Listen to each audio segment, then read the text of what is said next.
The heartbreaking truth about James Ingram's final moments.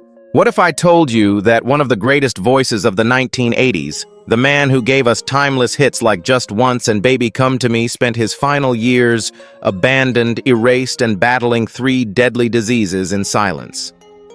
James Ingram was celebrated on Grammy stages, yet when Alzheimer's, Parkinson's, and cancer struck, the very industry that made millions from his voice turned its back. This is the heartbreaking truth Hollywood doesn't want you to know. Stay tuned, hit subscribe to Legends of Black Excellence, and let's uncover the betrayal behind the music. James Ingram. James Ingram was never supposed to be a star. In 1980, he walked into a studio on Sunset Boulevard with just $50 in his pocket, hoping to earn rent money as a session musician. He recorded a demo of Just Once, never imagining it would change his life. That recording landed in the hands of Quincy Jones, who saw more than a demo, he saw an opportunity. Within months, Ingram went from obscurity to singing on Jones's The Dude album, earning immediate Grammy nominations. The world discovered his voice, but what James didn't know was that his future would be tightly controlled by an industry that valued profits far more than his humanity. The early 1980s seemed like a dream come true. His soaring duets such as Baby Come to Me with Patty Austin and Somewhere Out There with Linda Ronstadt became international hits. He co-wrote PYT Pretty Young Thing for Michael Jackson's Thriller, an album that went on to sell over 70 million copies worldwide. He earned 14 Grammy nominations and 2 wins, cementing his place as one of the era's defining voices. Yet beneath the glamour, James faced the cruel trap of crossover marketing. Record labels intentionally shaped his sound for white pop audiences while blocking him from black radio stations. His face was hidden on album covers. His name shrunk in small print, and even his music videos often erased his presence. Fans recognized the songs, but too often they didn't know the man who sang them. This systematic erasure chipped away at his identity. Unlike artists such as Lionel Richie, who dominated both R&B and pop charts, Ingram was denied access to his own cultural roots. Industry executives demanded collaborations that benefited others more than him, ensuring he remained a background figure in his own career. Even when he finally reached #1 as a solo act with I Don't Have the Heart in 1990, it was too late. Years of being marketed as a supporting voice had already defined him. As heartbreaking as the professional exploitation was, nothing compared to his final years. In 2015, his family began noticing troubling signs. James struggled with memory, grew disoriented, and could no longer perform. Doctors diagnosed him with early-onset Alzheimer's and Parkinson's, a cruel double blow. By 2017, conversations with him were no longer possible. His once magnetic stage presence was replaced by silence, confusion, and decline. And yet during this time, the industry that had extracted millions from his voice offered no support. The most painful moment came during Quincy Jones's 2018 tribute concert in Los Angeles. Patty Austin sang their iconic duet alone because James was at home, unable to remember the very song that had brought him fame. Months later, his family revealed he had also developed brain cancer. On January 29, 2019, James Ingram died at only 66 years old, just 1 month after losing his brother. Tributes from celebrities and executives poured in after his passing, praising his voice and legacy. But to those who loved him, those words felt hollow. The industry celebrated his hits while ignoring the tragedy of his decline. James Ingram's heartbreaking truth is this: his songs will live forever, but the man behind them was abandoned, erased, and left to fade away in silence. Quincy Jones. Few names in music carry the same weight as Quincy Jones. A visionary producer, composer, and arranger, he reshaped modern pop, jazz, and R&B across 7 decades.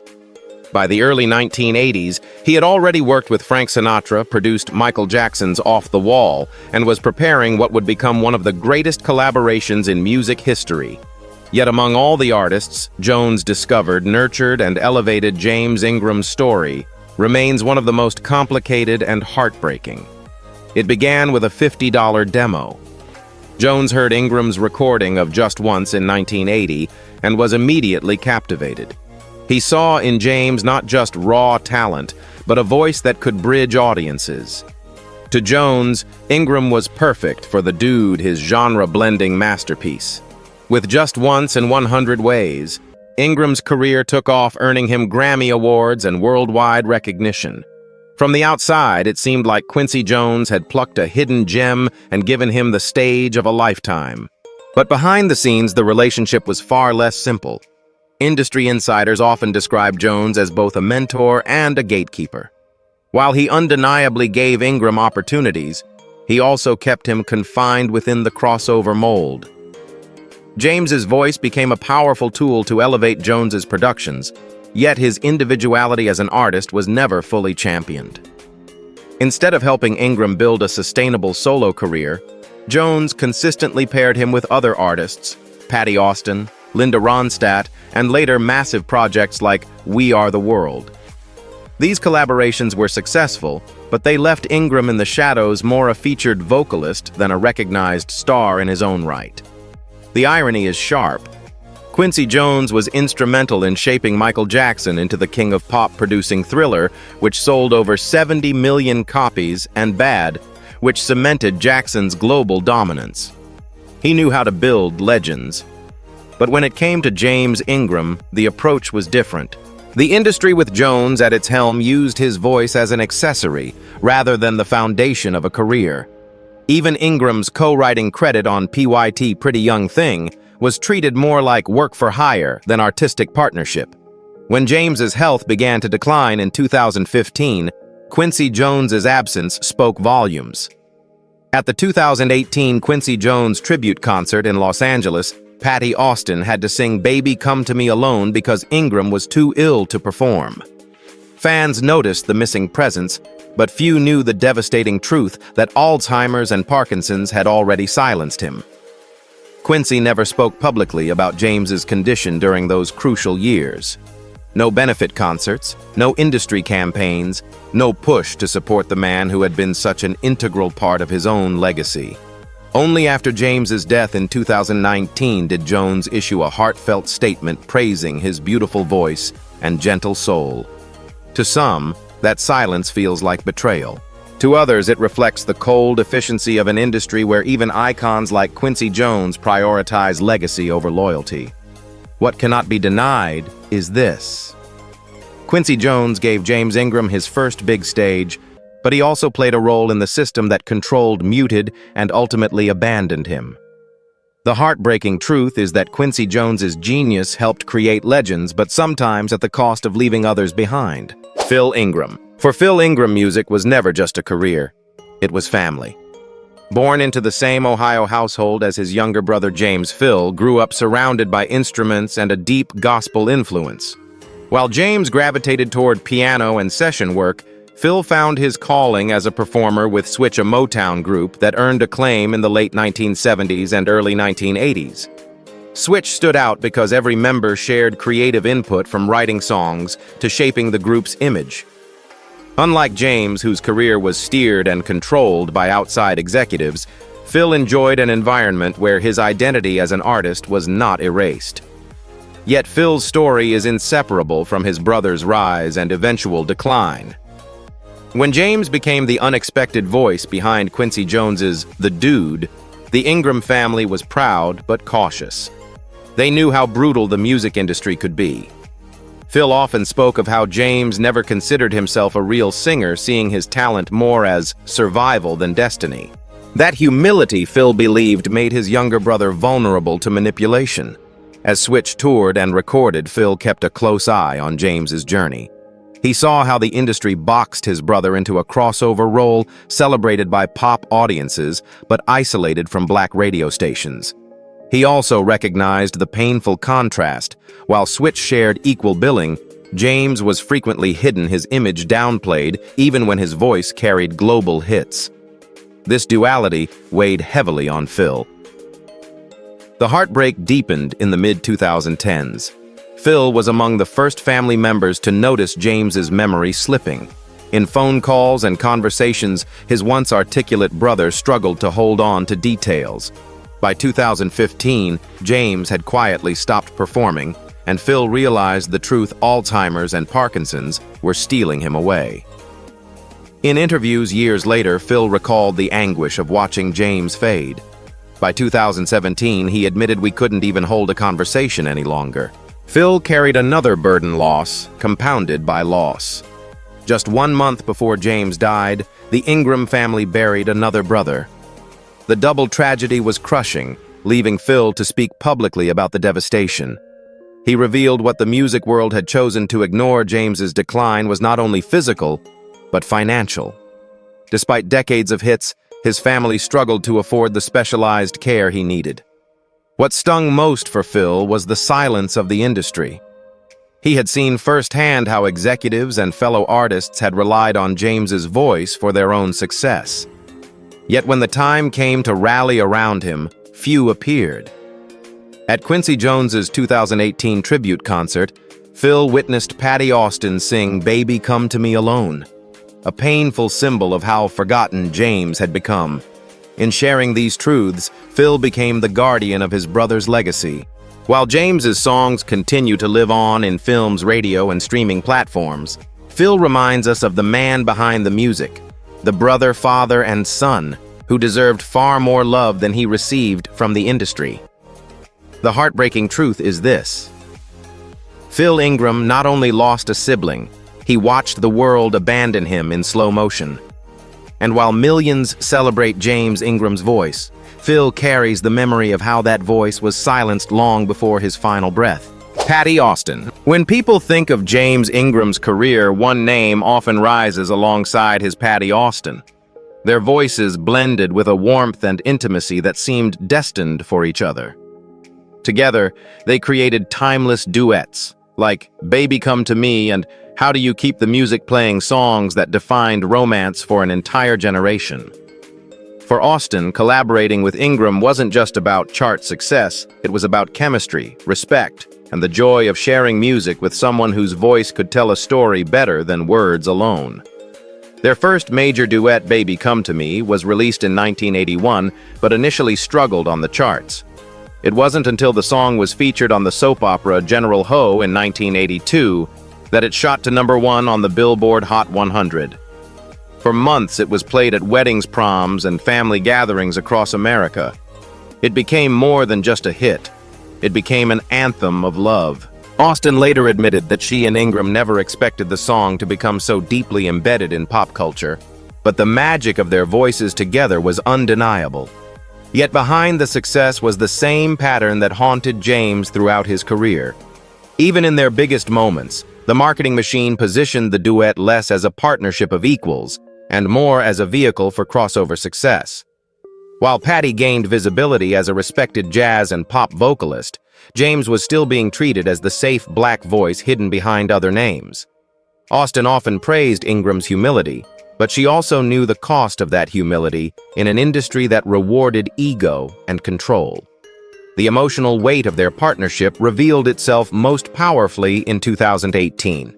Quincy Jones held a tribute concert in Los Angeles, bringing together decades of collaborators. The audience eagerly anticipated hearing "Baby Come to Me" when James died in January 2019. Austin was among the first to pay tribute. Her grief was evident as she described him as more than a duet partner. He was family. In interviews, she recalled his humor, his kindness, and the way he always deflected praise onto others. For Patty, the heartbreaking truth was that the world celebrated James's voice without ever fully protecting the man behind it.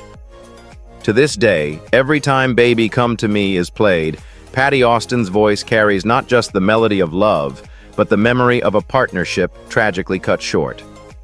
She was the one left singing alone, a haunting symbol of how James Ingram's final years silenced one of the greatest duos in music history. Linda Ronstadt. By the mid-1980s, Linda Ronstadt was already a household name. With her powerful soprano and fearless experimentation across rock, country, and pop, she had become one of the most versatile singers of her generation. But for James Ingram, his collaboration with Ronstadt on "Somewhere Out There" would become both a career highlight and a painful example of how the music industry systematically minimized his presence. Released in 1986 for the animated film An American Tale, the song was designed as a soaring ballad about hope and reunion. It quickly captured hearts worldwide, climbing to number 2 on the Billboard Hot 100 and winning the Grammy for Song of the Year in 1987. On paper, this should have been one of James Ingram's crowning achievements, a duet with one of the most respected singers of her time, performed on a global stage, cementing his place in music history. But when the marketing campaign rolled out, the truth was harder to ignore. The single was packaged primarily as a Linda Ronstadt record featuring James Ingram. His name appeared in smaller typeface, often pushed to the background.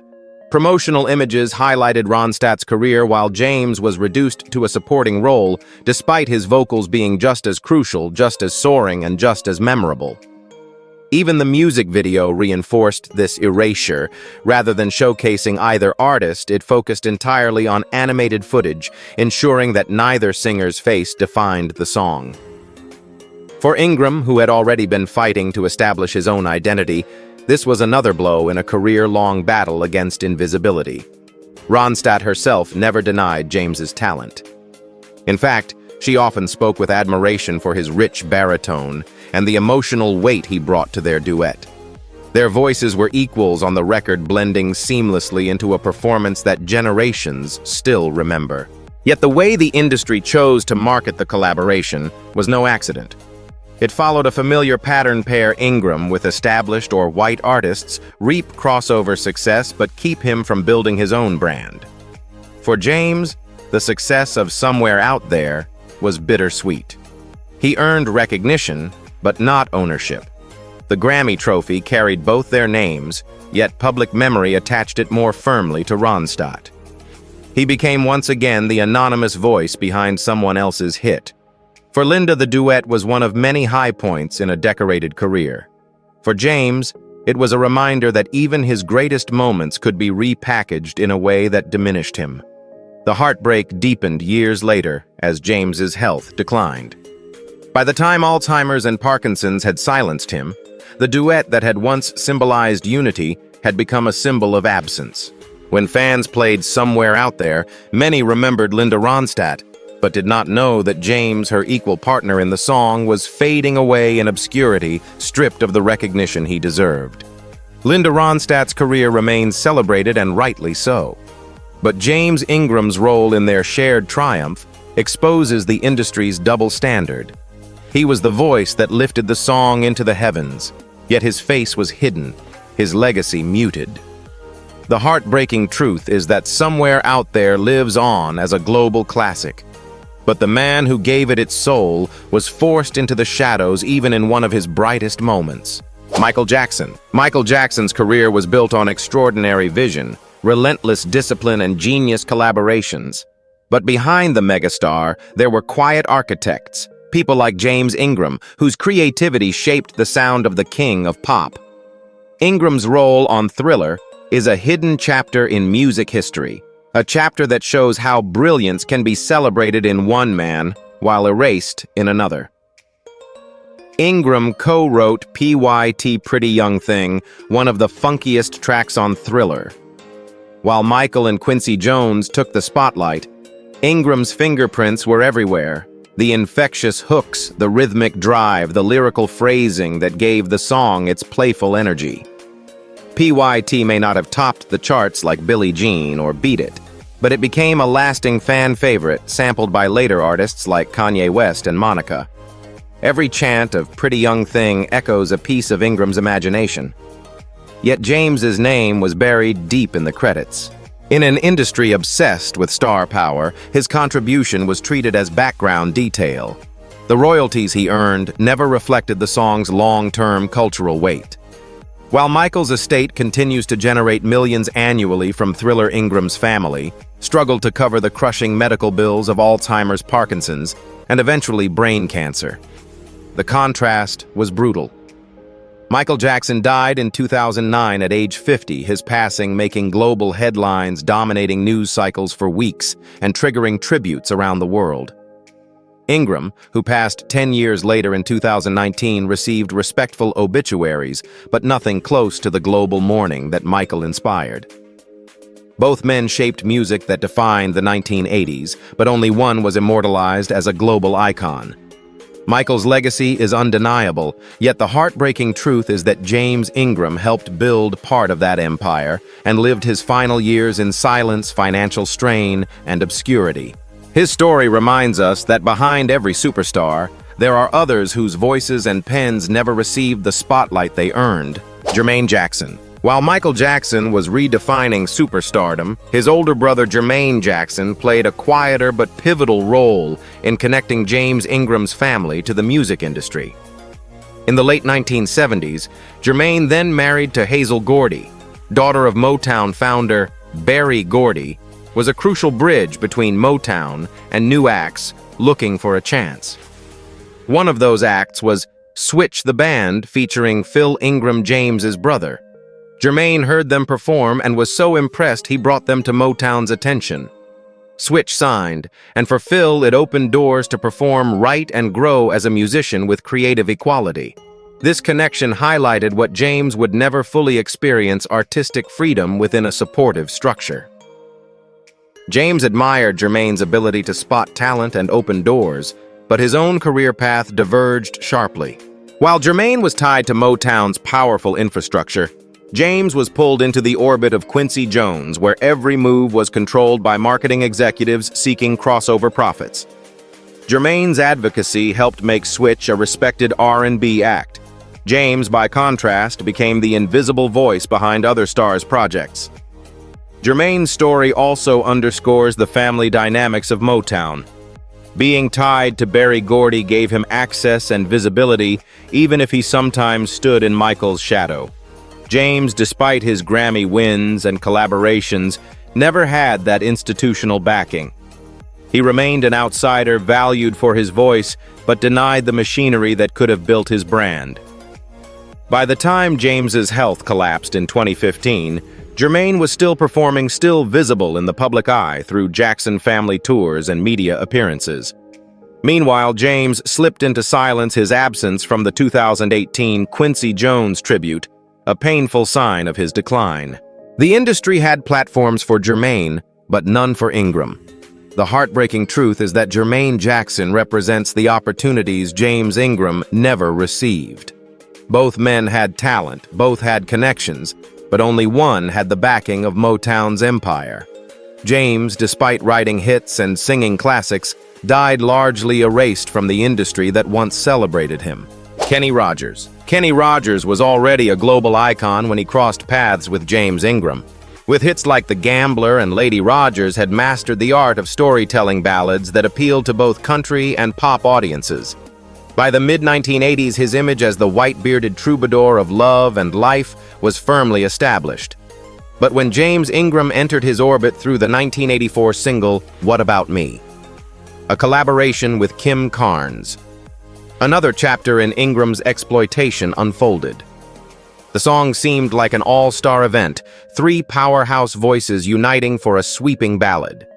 It reached number 15 on the Billboard Hot 100 and number 1 on the adult contemporary chart, further cementing Rogers' reputation as a crossover king. For Ingram, however, it was yet another duet that minimized his presence. Marketing materials billed it primarily as a Kenny Rogers single with Kim Carnes and James Ingram listed as featured artists. Rogers' face dominated the cover while Ingram's role was visually and contractually diminished. The strategy was no accident. By pairing Ingram with established white artists, record labels could profit from his voice without granting him ownership of the success. Rogers benefited enormously. His fan base expanded further into the pop market, and his dominance on adult contemporary radio deepened. Ingram, meanwhile, remained in the shadows, remembered as the other voice rather than as a central figure. Decades later, the contrast was striking. Rogers passed away in 2020 at the age of 81, honored with tributes across the world.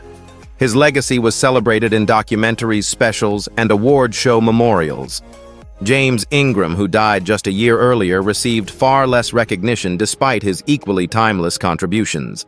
The heartbreaking truth is that while Kenny Rogers enjoyed the full rewards of mainstream acclaim, James Ingram was left battling illness and financial strain, erased even from songs where his voice was indispensable. Kim Carnes. Kim Carnes is best remembered for her husky 1981 classic, Bet Davis Eyes, a global smash that topped the Billboard Hot 100 for 9 weeks and won 2 Grammys.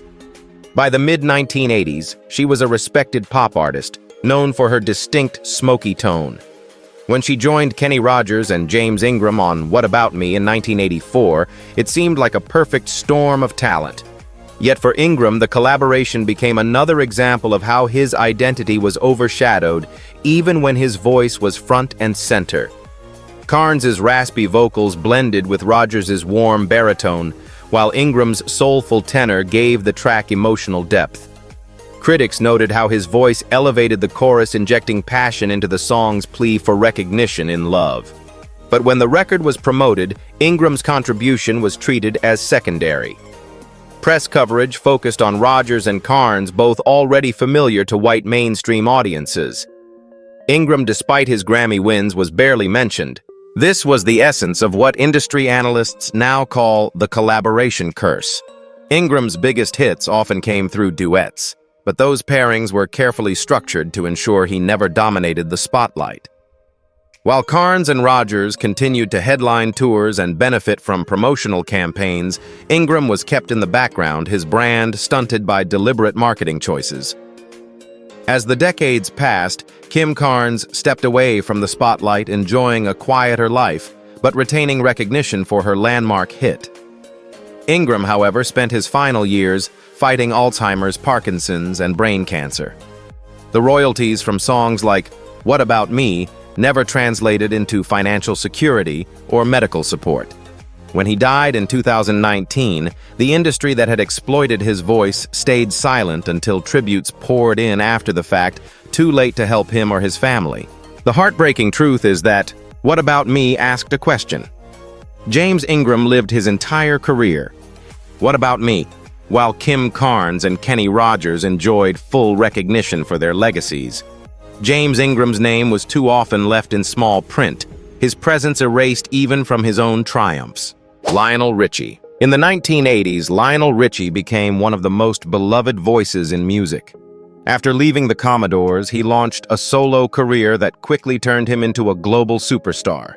Songs like Hello All Night Long and Endless Love topped charts worldwide, earning him Grammy Awards and international acclaim. His ability to move effortlessly between pop, R&B, and even country made him a rare artist who could dominate multiple genres at once.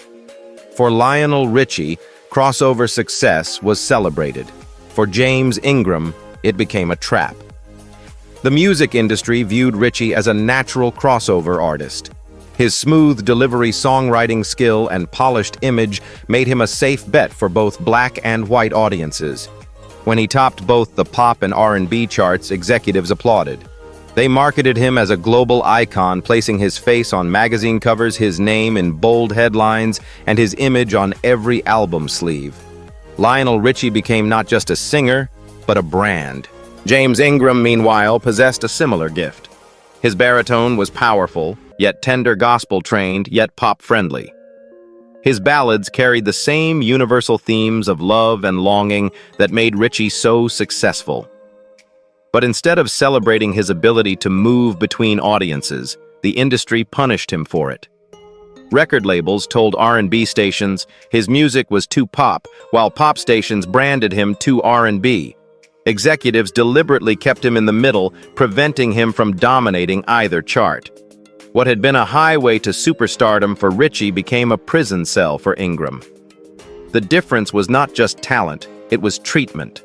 Richie was given full creative freedom and high-profile promotional campaigns. His duets like Endless Love with Diana Ross were marketed as equal partnerships. Ingram's duets Baby Come to Me with Patty Austin, Somewhere Out There with Linda Ronstadt, and What About Me with Kenny Rogers and Kim Carnes were structured so that he appeared as a guest, never the centerpiece. While Richie's collaborations elevated his status, Ingram's collaborations kept him dependent. The heartbreaking contrast only deepened in later years. Ritchie entered the new millennium as a celebrated elder statesman of music, performing at the Olympics, headlining global tours, and serving as a judge on American Idol. James Ingram, by contrast, faded from the stage after 2015 as Alzheimer's and Parkinson's stole his voice and memory.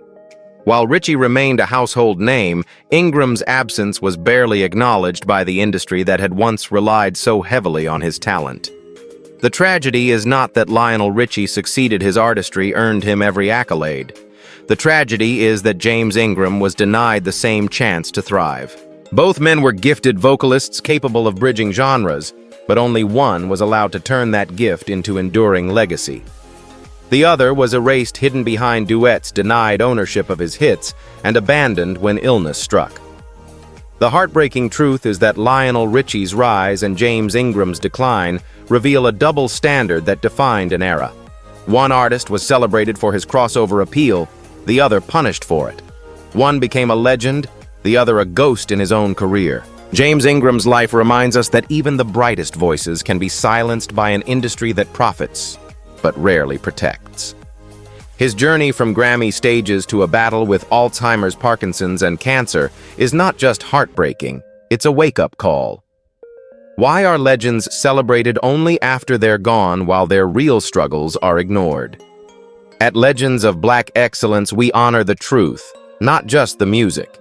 So tell us, do you think the music industry has truly changed, or are today's artists still trapped in the same system James faced?